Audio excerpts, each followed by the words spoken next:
हम 5 मित्रों ने तय किया कि शाम 4 बजे की बस से चलेंगे।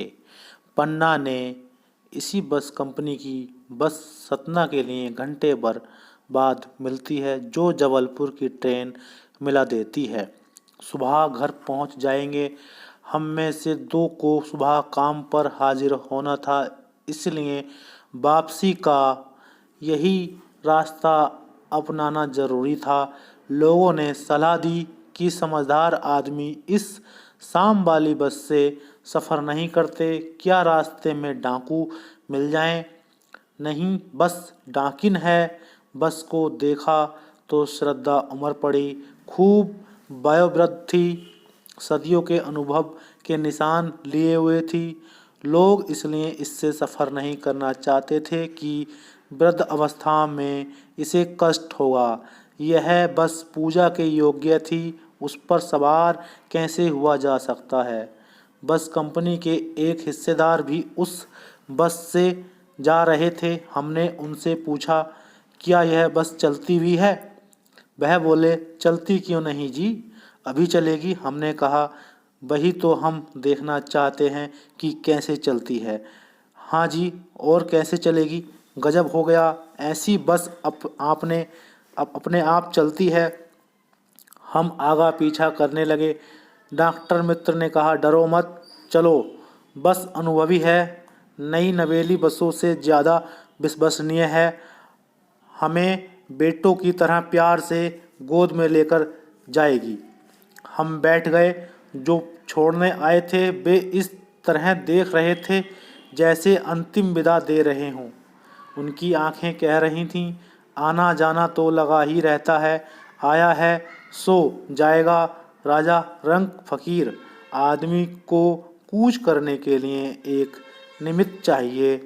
इंजन सचमुच स्टार्ट हो गया, ऐसा जैसे सारी बस ही इंजन है और हम इंजन के भीतर बैठे हैं। कांच बहुत कम बचे थे, जो बचे थे उनमें हमें बचना था। हम फौरन खिड़की से दूर सरक गए। इंजन चल रहा था, हमें लग रहा था कि हमारी सीट के नीचे इंजन है।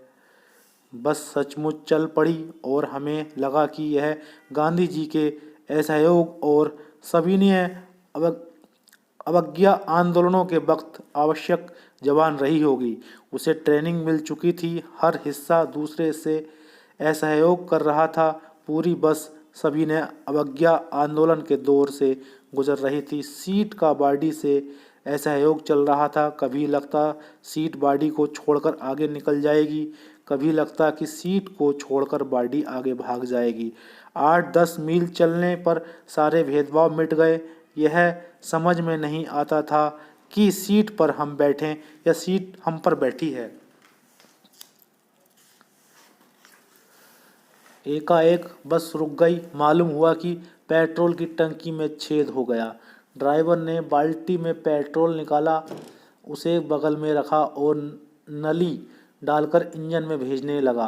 अब मैं उम्मीद कर रहा था कि थोड़ी देर बाद बस कंपनी के हिस्सेदार इंजन को निकालकर गोद में रख लेंगे और उसे नली से पेट्रोल पिलाएंगे, जैसे माँ बच्चे के मुंह में दूध की शीशी लगाती है।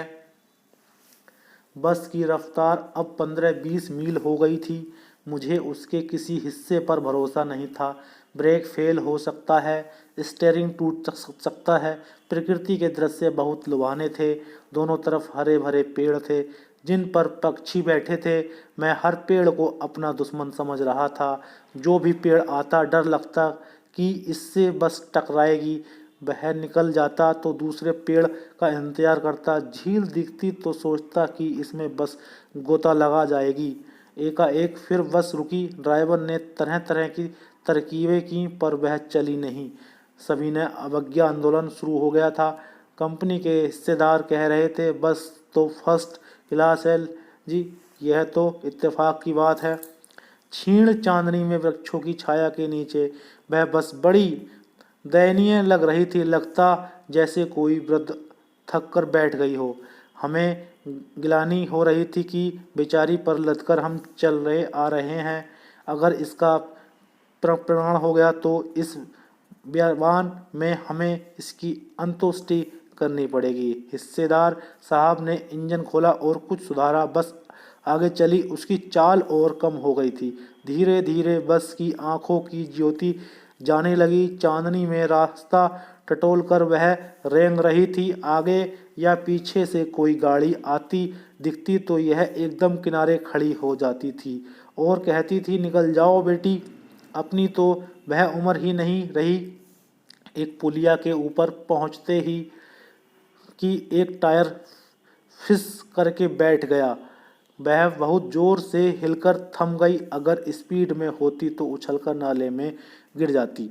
मैंने उस कंपनी के हिस्सेदार की तरफ पहली बार श्रद्धाभाव से देखा। वह टायरों की हालत जानते हैं, फिर भी जान हथेली पर लेकर इसी बस से सफ़र कर रहे हैं।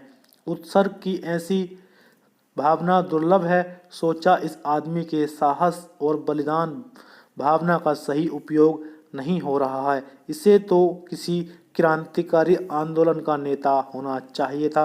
अगर बस नाले में गिर पड़ती और हम सब मर जाते तो देवता बाहें पसारे उसका इंतजार करते, कहते वह महान आदमी आ रहा है जिसने एक टायर के लिए प्राण दे दिए। मर गया पर टायर नहीं बदला।